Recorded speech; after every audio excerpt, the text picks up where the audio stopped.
संदेह है भुवन सिंह जी। अरे हम किसी फूल मूल के लिए नहीं आए, हम केवल राजकुमारी चंद्रमुखी से विवाह करने आए हैं। नहीं, उस फूल को खोजना मेरा कार्य है। आप निश्चिंत होकर विश्राम कीजिए। मैं उस फूल को प्राप्त करने के लिए रूपनगर के महल की दीवारों में वायु की तरह प्रवेश कर जाऊंगी। फिर असत्य। तुमने राजकुमारी के साथ वर्षों बिताए हैं, सब जानते हुए भी ना जानने का नाटक कर रही हो तुम। लगता है यमराज की दृष्टि तुम पर पड़ने वाली है। हम भुवन सिंह जी से कह देंगे कि तुम्हारा अंतिम समय आ गया है। नागराज जी, क्या बात है, आप हमें देखते ही अपना मार्ग बदल रहे हैं।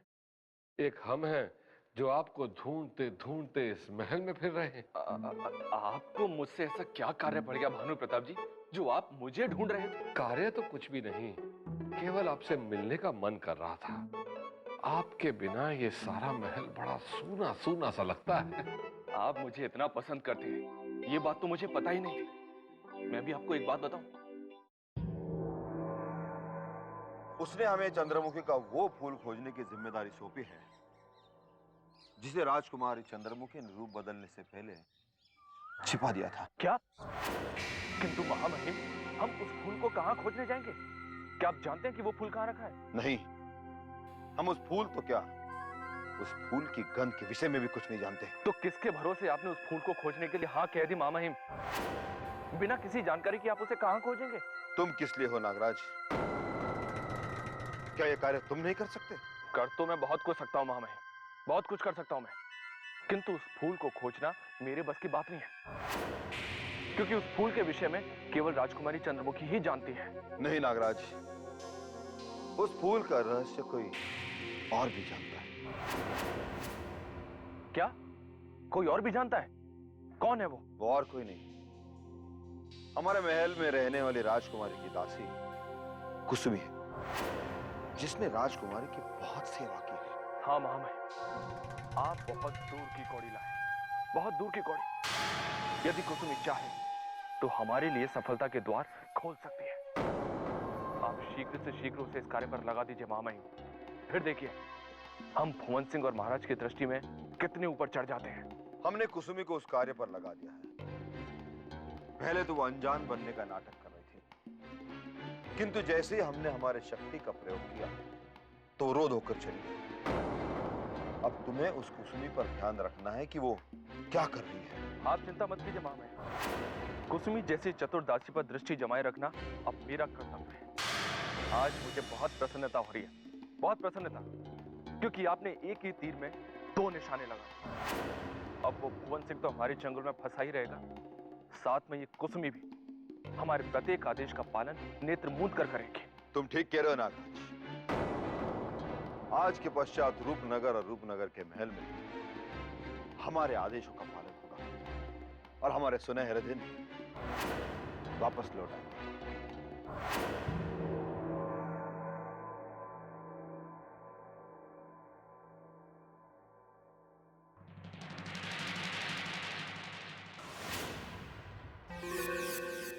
जिसकी खोज कर रही थी वो सामने ही खड़ी है।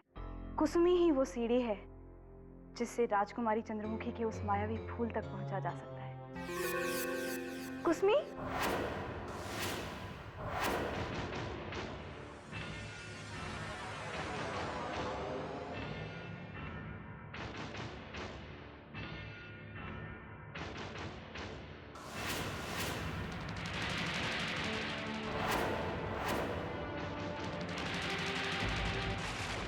मैं तुमसे ही मिलने आई थी कुसुमी, और महल में आते ही तुमसे भेंट भी हो गई। हम भी तुम्हें सदा ही याद करते हैं महाश्वेता, किंतु क्या करें, महल के काम ही इतने हैं कि उसी में सारा समय निकल जाता है। और फिर राजकुमारी चंद्रमुखी जी का ये विचित्र दुख हमारे सामने है। वो कारागार में ना जाने कौन सी युवती है जो स्वयं को इतने दिनों से राजकुमारी चंद्रमुखी बताती है। मैं तुम्हारे दुख को समझ सकती हूँ कुसुमी। एक तुम ही तो थी जो राजकुमारी चंद्रमुखी के सबसे समीप थी, किंतु तुम चिंता मत करो, सत्य जो भी होगा सामने आ जाएगा।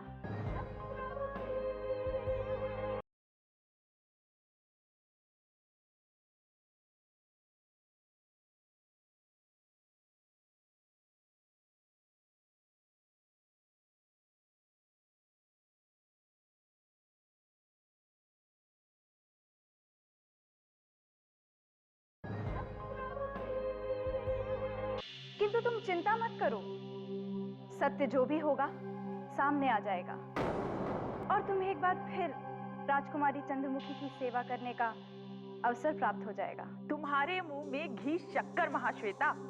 यदि ऐसा हो गया तो हमारे पुराने दिन दोबारा वापस आ जाएंगे।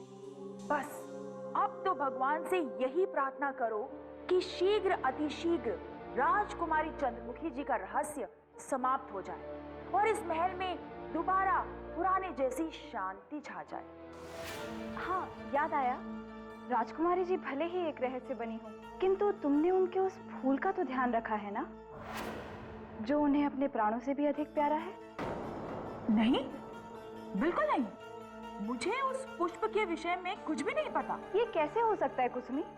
अगर तुम्हें उस फूल के बारे में नहीं पता तो और किसे पता होगा?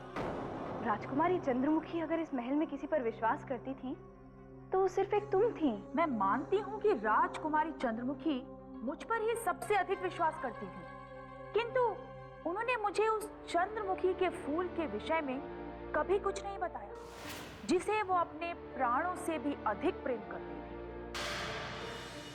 आश्चर्य, राजकुमारी जी ने ये रहस्य तुमसे क्यों छुपाया? मुझे अब उस फूल की और चिंता होने लगी है।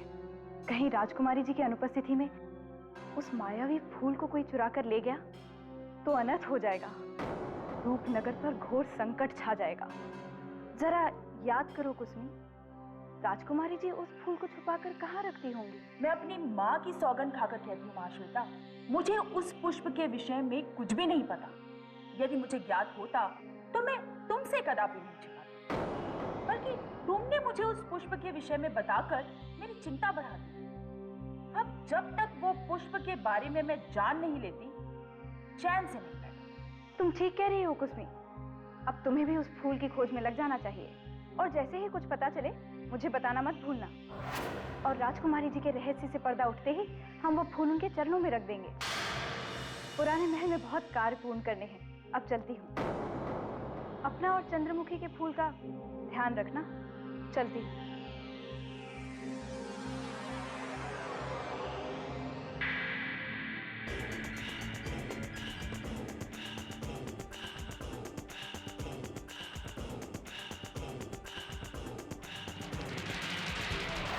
पता नहीं ऐसा क्या हो गया है, जिसको देखो उस फूल के पीछे पड़ गया है। इस महाश्वेता को तो मैंने समझा लिया, लेकिन उस राजवीर और उसका दुष्ट चापलूस नागराज, उन्हें कैसे समझाऊं?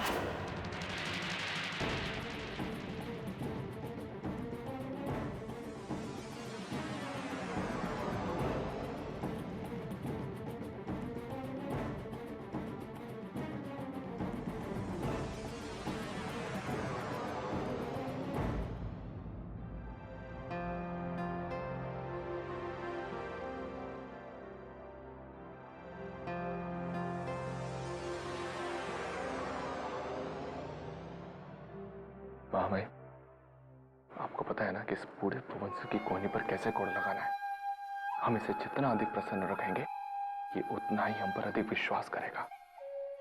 हम समझ गए नागराज, हमसे अधिक समझदार बनने का प्रयास मत करो और अपना मुख बंद करो।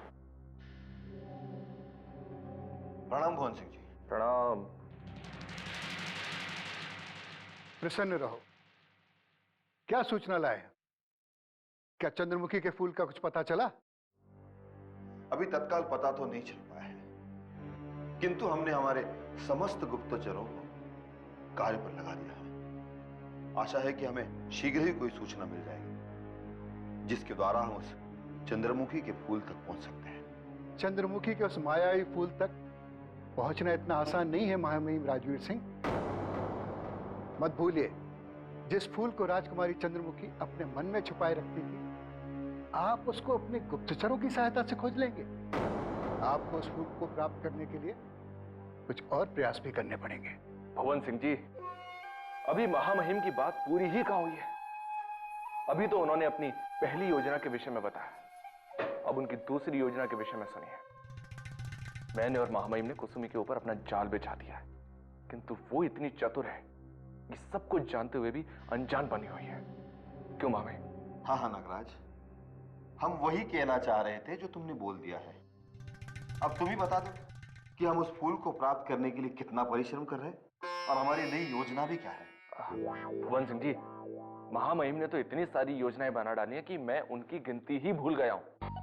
किंतु इतना अवश्य बताऊंगा कि महामहिम रात रात भर जाकर केवल योजनाएं ही बनाते रहते हैं। मैंने स्वयं अपने नेत्रों से देखा है। वैसे भी महामहिम किसी भी योजना का अंतिम निर्णय मुझसे पूछकर ही करते हैं। क्यों महामहिम? हाँ, क्यों नहीं। अब एक नई योजना का निर्णय भी तुम्ही से पूछकर करना है, किंतु इस योजना के बारे में विस्तार से हम तुमसे अकेले में बताएंगे, ठीक है? आप जो भी योजना बनाएं वो हमें पूर्ण होने के पश्चात ही बताएं। हमें हर सूरत में इस बात का पता लगना चाहिए कि राजकुमारी चंद्रमुखी का वो फूल कहाँ है। अगर आपसे ये कार्य संपूर्ण नहीं हुआ तो ये कार्य हम किसी और अधिकारी को भी सौंप सकते हैं। इस बात का आप अवश्य ध्यान रखिए। भुवन सिंह जी, आप चिंता मत कीजिए, उस फूल को हम ही आपको लाकर देंगे। अब इतने छोटे से कार्य के लिए आप किसी और को कष्ट मत दीजिए। आप देखिएगा, महामहिम चुटकियों में उस चंद्रमुखी को फूल को आपके चरणों में लाकर रख देंगे। नागराज ठीक कह रहे हैं। हम तो केवल आपका आशीर्वाद ले रहे थे। अब हम कार्य को पूर्ण करते ही फिर आपका दर्शन कर जाएंगे। आप दोनों का उत्साह देखकर हमें आशा हो चली है कि आप अपने उद्देश्य में अवश्य सफल हो जाएंगे। आप दोनों कुसमी पर दृष्टि जमाए रखेंगे तो आपको अपने काम में आसानी हो जाएगी।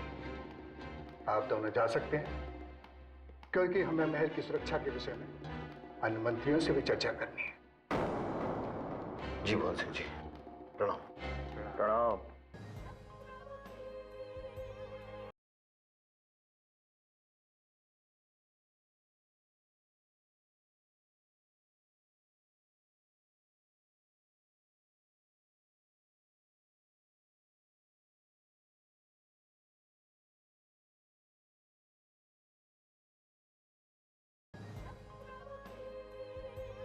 प्रणाम। प्रणाम।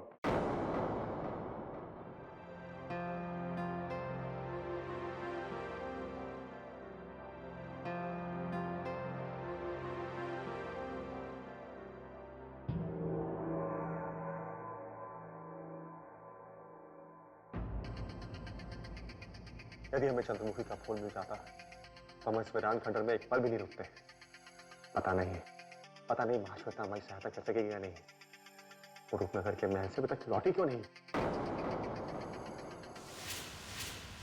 क्षमा कीजिए युवराज, हमें आने में थोड़ा विलंब हो गया। कहीं आपको हमारी अनुपस्थिति में कोई कष्ट तो नहीं हुआ? नहीं, हमें कष्ट केवल इस बात का हो रहा है कि अभी तक वो फूल में मिला क्यों नहीं। समय पर समय बीता जा रहा है और दूर दूर तक हमारा लक्ष्य दिखाई नहीं दे रहा। या तुम हमारी सहायता भी करोगी या ऐसी दिलासा देती रहोगी? क्या आपको मेरे वचन पर भरोसा नहीं है युवराज? याद रखिए, महाश्वेता ने यदि वचन दिया है तो उसे निभाएगी। मेरे प्राण भी चले जाएं तो भी मुझे कष्ट नहीं पहुंचेगा, किंतु अगर वचन चला गया तो मैं जीते जी मर जाऊंगी। और ये बात मैं एक बार फिर दोहरा देती हूँ। हमारी बातों से तुम्हें कष्ट पहुंचे तो हमें क्षमा कर देना, किंतु पता नहीं क्यों चारों ओर से हमें निराशा ने घेर लिया है। आंखें बंद करते ही हमारे सामने हमारी माँ की तस्वीर आ जाती है और ऐसा लगता है कि हमें पुकार रही है कि वनराज कब आओगे, कब आओगे तुम? मैं आपकी भावनाएं समझ सकती हूँ युवराज, किंतु आपको उस फूल को प्राप्त करने के लिए थोड़ा और सब्र करना पड़ेगा। मैं उस स्त्री तक तो पहुंच चुकी हूँ जो राजकुमारी चंद्रमुखी के बहुत समीप थी। एक वही ऐसी स्त्री है जो हमें उस फूल तक अवश्य पहुंचा सकती है। अच्छा, उसका नाम क्या है? यदि उसने हमारा कार्य पूरा कर दिया तो हम उसके उपकार का बदला अवश्य चुकाएंगे। क्या तुम उसे मिलवा सकती हो? इतनी शीघ्रता से कुसुमी से भेंट करवाना संभव नहीं होगा युवराज, क्योंकि मुझे अभी उस पर पूर्ण विश्वास जमाना है। और जैसे ही उसको मुझ पर पूरा भरोसा हो जाता है मैं तत्काल आपकी भेंट उससे करवा दूंगी। तब तक आप थोड़ा और सब्र कर लीजिए। ठीक है, जहां हमने इतनी प्रतीक्षा की है वहां कुछ और देर कर लेंगे, किंतु उस फूल के बिना हम एक पल भी चैन से नहीं रहेंगे। और यदि कुछ ने कुछ नहीं बताया तो हम स्वयं हम स्वयं उस फूल की खोज में निकल पड़ेंगे। नहीं युवराज, यदि आप अकेले चले गए तो सबको पता चल जाएगा कि आपका यहाँ आने का उद्देश्य क्या है। वैसे भी आपके सौतेले भाई भानु प्रताप सिंह के कारण महल के उच्चाधिकारियों को तो आप पर संदेह हो ही गया है। वो तो साक्ष्य के अभाव में आप पर कोई अभियोग नहीं लगा पा रहे हैं। इसलिए आप कुछ दिन और विश्राम कीजिए। मुझे विश्वास है कि कुसुमी हमें उस फूल तक अवश्य पहुंचा देगी।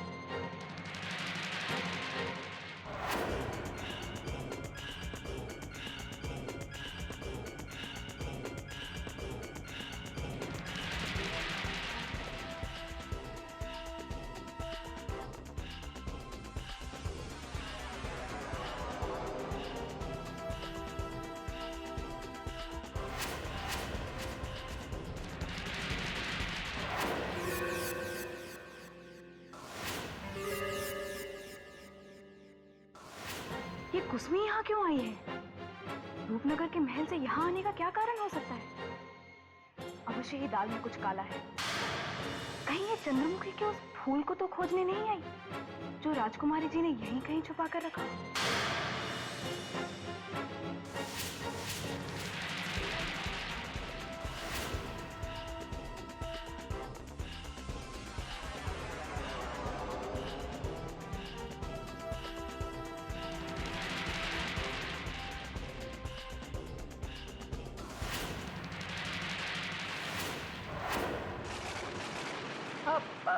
महाश्वेता, तुम? मैं तो यहाँ पुराने महल में अतिथि युवराज की सेवा में नियुक्त हूँ कुसुमी।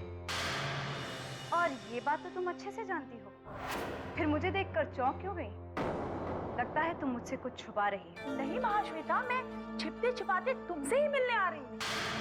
बस मुझे ये भय था कि इस पुराने महल में आते हुए मुझे कहीं कोई गुप्तचर ना देख ले और तुम अचानक से मेरे सामने आ गई। बस इसलिए थोड़ा भयभीत हो गई थी। तुम भले ही सबको मूर्ख बना सकती हो कुसुमी, किंतु महाश्वेता को नहीं। तुम यहाँ चंद्रमुखी का फूल लेने आई हो ना, जिसे राजकुमारी जी ने यहीं कहीं छुपा कर रखा है? नहीं महाश्वेता, मैं नहीं जानती कि राजकुमारी चंद्रमुखी जी ने वो फूल कहाँ छिपाया है। यदि मैं जानती तो तुम्हें उसी दिन बता देती जब तुम रूपनगर के महल में मुझसे मिलने आई। बल्कि आज तो मैं तुम्हें ये बताने आई हूँ कि वो राजवीर और नागराज दोनों ही उस फूल पर घात लगाए बैठे। क्या?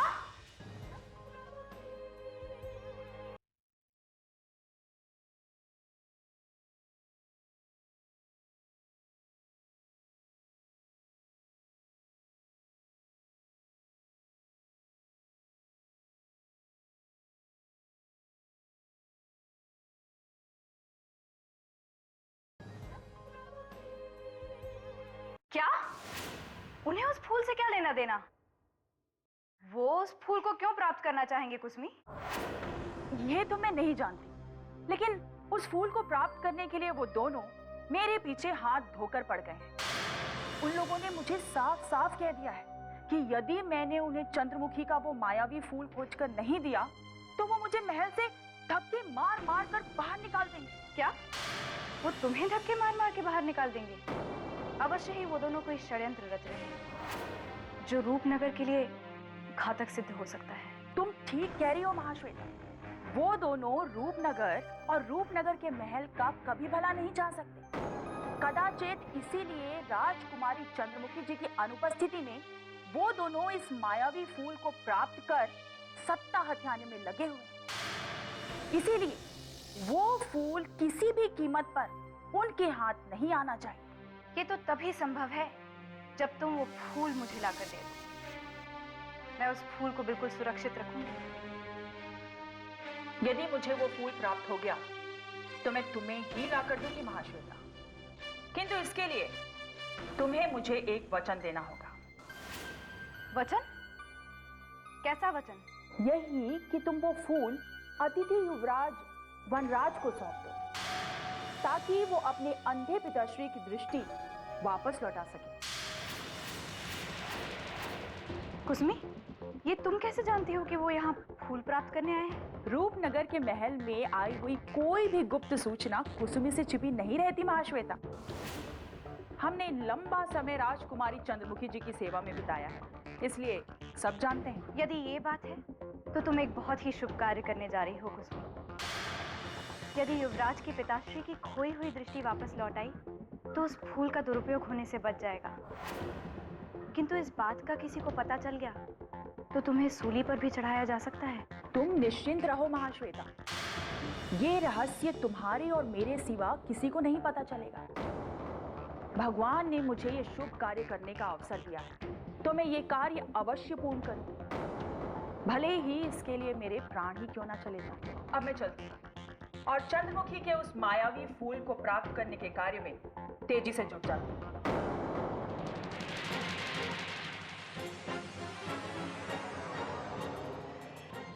पता नहीं चतुर कुसमी का झुकाव अचानक युवराज की ओर कैसे हो गया।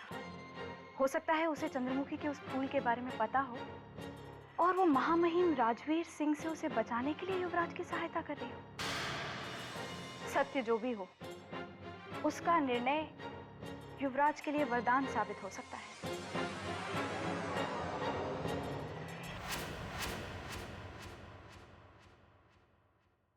युवराज, आपके लिए एक शुभ सूचना है और एक अशुभ सूचना। शुभ सूचना यह है कि कुसुमी हमारा साथ देने के लिए तैयार हो गई है और वो चंद्रमुखी का फूल खोजने के लिए पूर्ण रूप से जुट गई है। और अशुभ सूचना क्या है? अशुभ सूचना यह है कि आप जिस फूल की खोज में यहाँ तक आए हैं, उस फूल के पीछे महामहिम राजवीर सिंह व उनका पिछला गुह नागराज भी खड़े हो गए हैं। क्या? ये तुम क्या कह रही हो? अगर चंद्रमुखी का फूल किसी और ने प्राप्त कर लिया तो हमारा क्या होगा? और ये राजवीर सिंह कौन है और उसका पिछला गुरु नागराज? इन्हें चंद्रमुखी के फूल को प्राप्त करने से क्या मिलेगा? यदि चंद्रमुखी का वो मायावी फूल किसी मनुष्य के हाथ लग जाए तो उसकी समस्त इच्छाएं पलक झपकते ही पूर्ण हो सकती हैं। राजवीर सिंह और नागराज रूपनगर के सबसे भ्रष्ट अधिकारी हैं। वो दोनों अपने स्वार्थ के लिए कुछ भी कर सकते हैं युवराज। अवश्य ही वो रूपनगर के महल पर कब्जा जमाने के लिए उस मायावी फूल का उपयोग कर रहे होंगे। तुम चिंता मत करो, हम उनका सोचा हुआ कार्य कभी पूर्ण नहीं होने देंगे। चंद्रमुखी का फूल हम ही प्राप्त करके रहेंगे, चाहे उसके लिए हमें अपनी जान को निशावर न करनी पड़े। हम चंद्रमुखी के फूल पर किसी शत्रु के देश से नहीं पड़ने देंगे। आप चिंता मत कीजिए। यदि कुसुमी ने अपना वचन निभा दिया तो उस फूल पर मनुष्य तो क्या, उड़ता हुआ बाज भी दृष्टि नहीं डाल सकता, क्योंकि महाश्वेता उस फूल के आगे एक ढाल बनकर खड़ी होगी। हमें तुम पर पूरा भरोसा है, किंतु उस कुसुमी पर भरोसा नहीं है जो हमें अचानक उस चंद्रमुखी के फूल तक पहुंचाने के लिए तैयार हो गई। यदि कुसुमी चंद्रमुखी की इतनी बड़ी भक्त थी तो वो अचानक हमें वो फूल सौंपने के लिए तैयार क्यों हो गई? या कुसुमी हमारे साथ कोई छल तो नहीं कर रही? नहीं, मैंने कुसुमी को अच्छी तरह से परख लिया है। वो तो चाहती है कि उस फूल के चमत्कार से आपके पिताश्री की खोई हुई दृष्टि वापस लौट आए। अब आप निश्चिंत रहिए और किसी पर संदेह मत कीजिए। यदि तुम्हें उस पर विश्वास है तो हम निश्चिंत रहेंगे, किंतु हमें शीघ्र उस फूल के पास पहुंचा दो। हमें अपनी मां की याद बहुत सताने लगी है। हम उनके बिना एक पल भी नहीं रह सकते। आपसे आपकी मां का मिलन अति शीघ्र होगा युवराज। बस ये समझिए कि चंद्रमुखी का फूल आपके समीप आ गया है और उसे हाथ बढ़ाकर छूने की देरी है। तुम्हारी बातों से हमारे अंदर एक नई शक्ति का संचार होने लगा है, किंतु पता नहीं वो फूल कहाँ है। चंद्रमुखी ने वो फूल कहाँ छुपा कर रखा है? आइए।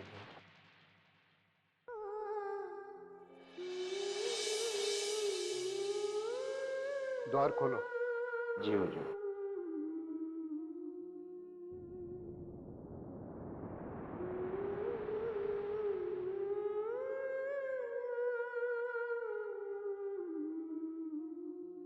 आइए हुजूर।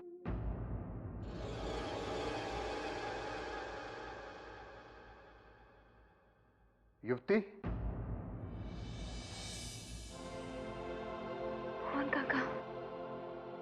काका, आप आ गए। मैं जानती थी आप अवश्य आएंगे।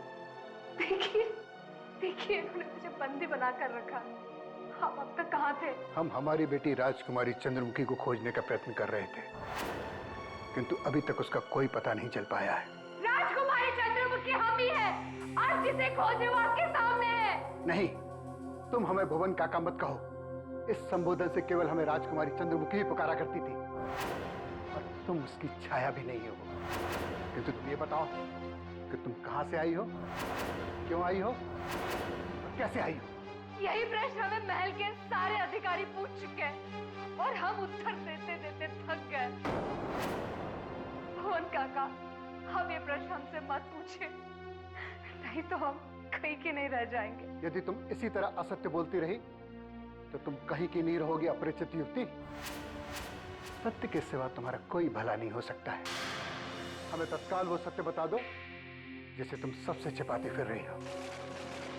नहीं भुवन काका, राजकुमारी चंद्रमुखी हम ही है। आप हमारी चाहे तो परीक्षा ले सकते हैं, परंतु आप हमारे पर ऐसा संदेह मत कीजिए। अब संदेह के सिवा कुछ नहीं बचा है। लगता है तुम्हारे भाग्य में दंड के सिवा कुछ नहीं है। तुम एक महिला हो, इसलिए हम तुम्हारे साथ नरमी बरत रहे थे, किंतु अब हमें सख्ती करनी होगी, क्योंकि तुम हमारे किसी शत्रु की गुप्तचर हो। नहीं भुवन काका, हम आपके किसी भी शत्रु के गुप्तचर नहीं है। हम राजकुमारी चंद्रमुखी है। हमने कहा ना, मत कहो मैं भुवन काका। तुम जो भी हो बहुत चतुर हो। तुम जानती हो कि चंद्रमुखी हमें क्या कहा करती थी। तुम सारा इतिहास जानकर आई हो, लेकिन हम तुम्हारी एक भी चाल नहीं चलने देंगे। बस चलने दीजिए और आपके इन्हीं हाथों से हमारा कण दबा दीजिए। ऐसा जीवन नहीं जीना चाहते। तुम्हारे इन आंसुओं से हम नहीं पिघल सकते, समझी?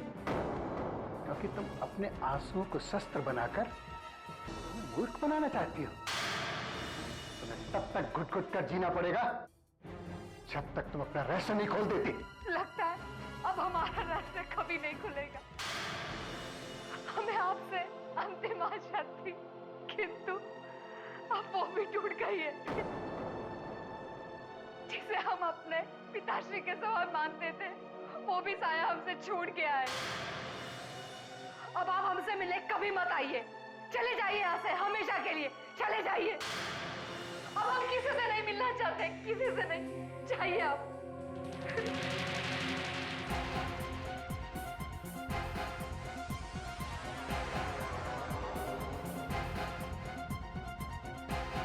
द्वार बंद करो।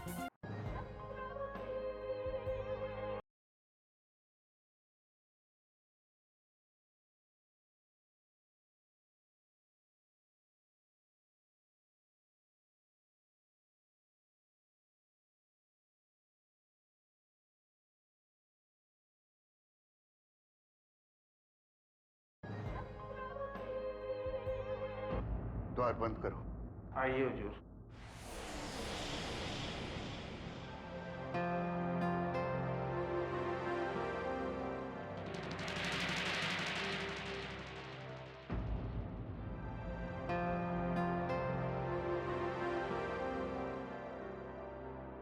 प्रणाम भुवन जी।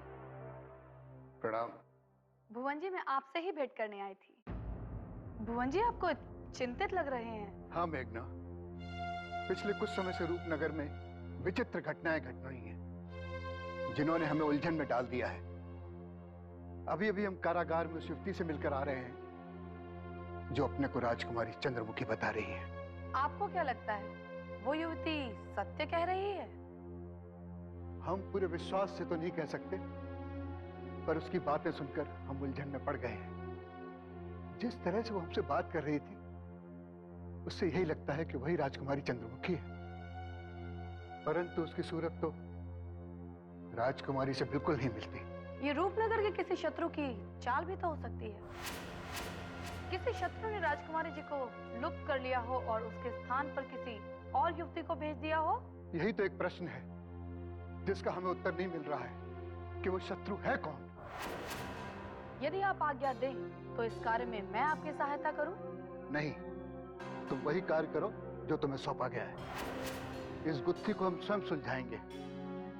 इस मामले में अगर जरा सी भी चूक हो गई तो अनर्थ हो जाएगा, क्योंकि ये मुद्दा राजकुमारी चंद्रमुखी से जुड़ा हुआ है। अब तुम जाओ और समय आने पर हम तुम्हें बुला लेंगे। जो आ गया। प्रणाम। प्रणाम।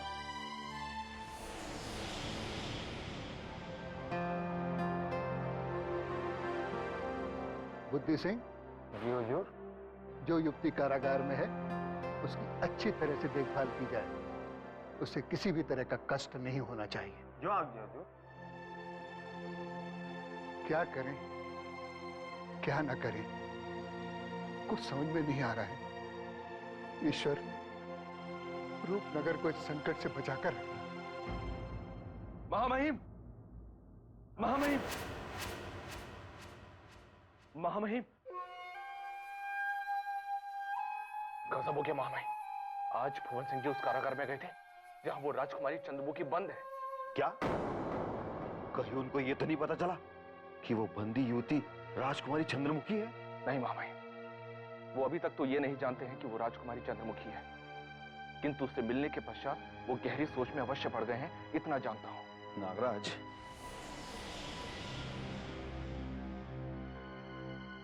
तो इसका तात्पर्य ये हुआ कि उन्हें अवश्य संदेह हो गया है कि कारागार में वो बंदी युवती ही राजकुमारी चंद्रमुखी है। हाँ महामहिम, और उन्हें यह संदेह भी हो गया है कि दाल में अवश्य ही कुछ काला है, क्योंकि राजकुमारी चंद्रमुखी से मिलने के पश्चात वो अपनी सबसे भरोसेमंद सेविका मेघना से भी मिले थे। भुवन सिंह मेघना से मिला था? हमें तो सारी दाल ही काली दिखाई दे रही है। वो बुड्ढा उसे क्या बातें कर रहा था? महामहिम, मैं दूर खड़ा था इसलिए साफ साफ सुन नहीं पाया, लेकिन इतना अवश्य समझ गया हूं कि उस भुवन सिंह ने मेघना को अवश्य ही उस कारागार पर अपनी दृष्टि जमाए रखने के लिए कहा होगा जिसमें राजकुमारी चंद्रमुखी बंदी है। आज तुम बहुत अपशकुनी सूचना लेकर आए हो। जब भी हम प्रसन्न होते हैं तुम कोई ना कोई बुरी सूचना लेकर आते हो। पता नहीं कौन से घड़ी में जन्मे थे तुम जो ऐसी सूचना लेकर आते हो। इसमें मेरा क्या दोष है महामहिम? क्या दोष है मेरा? मैंने तो एक गुप्त सूचना देकर अपने कर्तव्य को पूर्ण किया है। पता नहीं आप मेरे अच्छे कार्यों पर इतने क्यों चिढ़ जाते हैं? क्यों? यदि आपको मुझसे इतना ही कष्ट है, मैं इतना ही अपशकुनी हूं, तो मैं इस महल को छोड़कर कहीं और चला जाता हूं ताकि मेरी सूरत देखकर आपको कोई कष्ट ना हो। नहीं नहीं नागराज, तुम तो बुरा मान गए। क्या तुम जानते नहीं कि हम तुम्हें कितना चाहते हैं? अरे इस महल में तुम्हारे सिवा हम किसी को पसंद ही नहीं करते। और क्या तुम भूल गए कि भविष्य में तुम हमारे प्रधानमंत्री बनोगे? महामहिम, जब देखो आप मेरा अपमान ही करते रहते हो। मैं सबको सह सकता हूं किंतु अपमान नहीं सह सकता हूं। नागराज, तुम तो एक नन्हे बालक की तरह रूठ जाते हो। देखो, हमारे ऊपर इतने संकट आए हुए, हमारे स्वयं समझ में नहीं आता कि हम क्या करें और क्या ना करें। अब तुम हमारी नई रणनीति बनाने में तुम हमारी सहायता करो। और नागराज, जब तुम मुस्कुराते हो ना, तो सारे अतिथि युवराजों से अधिक सुंदर लगते हो तुम। महामहिम, अब आप इतना कह रहे हैं तो मैं आपकी बात मान लेता हूं।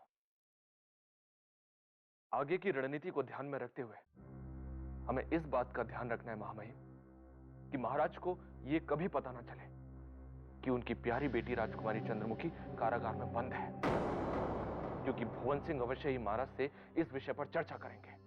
तुम इसकी चिंता मत करो नागराज, हम महाराज के पथ में इतने कांटे बिछा देंगे कि वो अपनी सुपुत्री राजकुमारी से कभी नहीं मिल पाएंगे।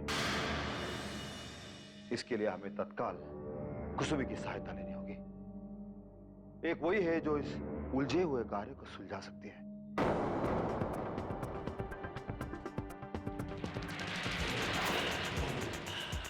कुसुमी।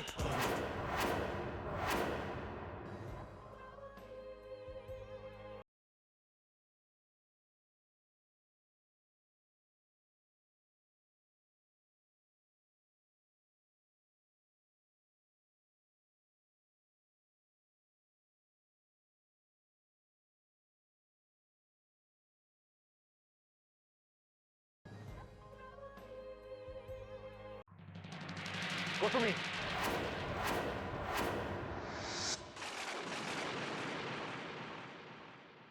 मैं तुम्हें ही खोज रहा था। पता नहीं तुम कहां घूमती रहती हो। मैं तो महामहिम राजवीर सिंह जी के कार्य में ही लगी हुई हूँ हुजूर। बताइए क्या बात है जो आप अकारण मुझ पर इतना क्रोधित हो रहे हैं? तुमने अभी तक उनके कार्य को पूर्ण किया या नहीं? हम हाथ पे हाथ धरे बैठे हैं और तुम इधर से उधर घूम रही हो। अब हमें शीघ्र बताओ, उस फूल के विषय में क्या हुआ जिसका पता लगाने का हमने तुम्हें आदेश दिया था? हुजूर, उस फूल के विषय में ही तो हम दिन रात इधर से उधर भटक रहे हैं, किंतु अभी तक उस फूल के विषय में हमें कुछ भी नहीं पता चल पाया है। क्या कुछ भी पता नहीं चला है? कुसुमी, इस बात को सुनकर महामहिम बहुत क्रोधित हो जाएंगे। अब तुम्हें उनके प्रकोप से कोई नहीं बचा सकता, कोई नहीं। ये आप क्या कह रहे हैं हुजूर? मैं वैसे ही बहुत संकटों से घिरी हूँ। यदि मुझ पर और संकट आ गया तो मैं अकाल मृत्यु को प्राप्त हो जाऊंगी हुजूर।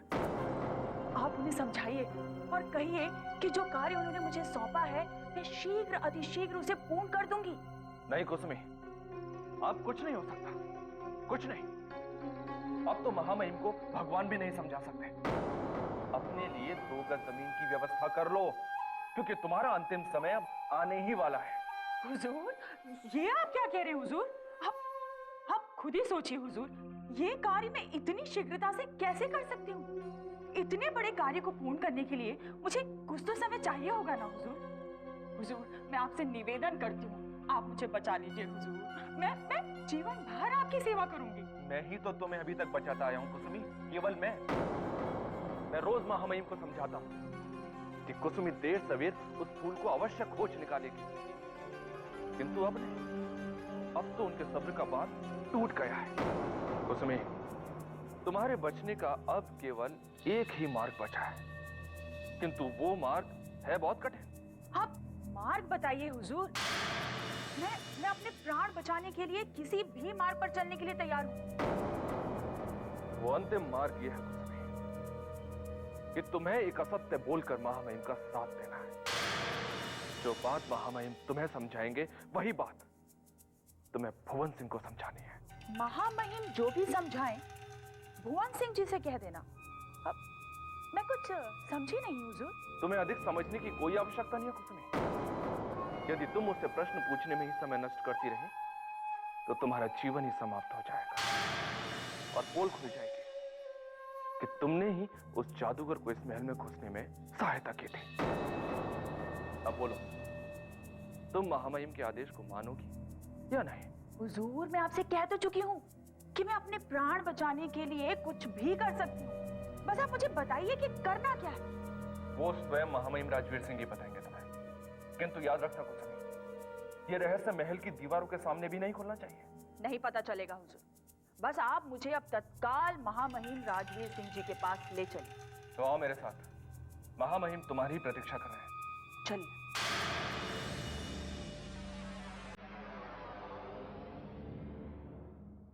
राजकुमारी चंद्रमुखी का यह धीरज खुल गया तो हमारे हाथों में फिर से कुछ नहीं रहेगा। वो हमारे कार्यों पर लगाम लगा देगी। किसी भी मूल्य पर भुवन सिंह को यह पता नहीं लगना चाहिए कि कारागार में वो बंदी युवती राजकुमारी चंद्रमुखी है। इस षड्यंत्र में हमारा साथ केवल कुसुमी दे सकती है, किंतु ये कुसुमी है कहां? महामहिम,